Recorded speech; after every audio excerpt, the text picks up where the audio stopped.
Dando continuidade a esse tipo de técnica chamada estimulação epidural medular, onde através de eletrodos e um gerador nós conseguimos reduzir as dores crônicas de pacientes, especialmente pacientes que têm dores crônicas refratárias, né? Aquele tipo de paciente que fez já diversos tipos de tratamento para a sua dor, mas que infelizmente não obteve nenhuma melhora significativa ou teve uma melhora significativa, mas ela não se manteve, voltando o paciente então a sentir muitas dores. E nós queremos então, dentro desse universo de dores crônicas, hoje falar para vocês quais são as indicações desse tipo de terapia. Quais são, então, as situações onde esse tipo de terapia já foi provado que pode ajudar bastante esse tipo de paciente que já sofre há muito tempo.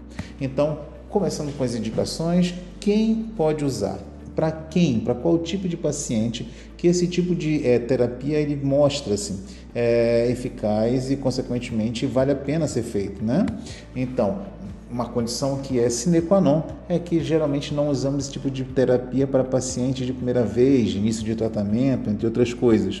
Nós usamos esse tipo de tratamento para pacientes que têm uma falha, pacientes que tentaram algum outro tipo de situação, tentaram algum outro tipo de tratamento, mas infelizmente não obtiveram melhora. Então, consequentemente, se chama dor refratária e assim é a primeira condição para poder pensarmos nesse tipo de terapia. Então, pacientes com dor lombar, em especial aqueles pacientes que já foram submetidos a um tipo de cirurgia. Pacientes, então, que foram feitos procedimentos desde uma simples dissectomia, retirada do disco, ou então que colocaram parafusos nele. Esse tipo de paciente que desenvolveu uma nova dor, ou então piorou a dor que tinha, ou até mesmo não teve nenhum tipo de eficácia, é um ótimo paciente para poder ser realizado esse teste desse tipo de terapia da estimulação epidural medular. Também nós temos paciente que tem dor após outros tipos de cirurgia. Então, paciente que fez uma cirurgia, por exemplo, da região tornozelo, paciente que fraturou o pé e operou e infelizmente cicatrizou o problema dele, mas não teve uma melhora na dor, esse paciente também ele pode se beneficiar do tipo de terapia da estimulação epidural medular.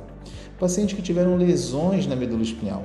Esses pacientes desenvolvem um tipo de dor que nós chamamos de dor neuropática central. Esse tipo de paciente também pode obter uma melhora com esse tipo de terapia em específico.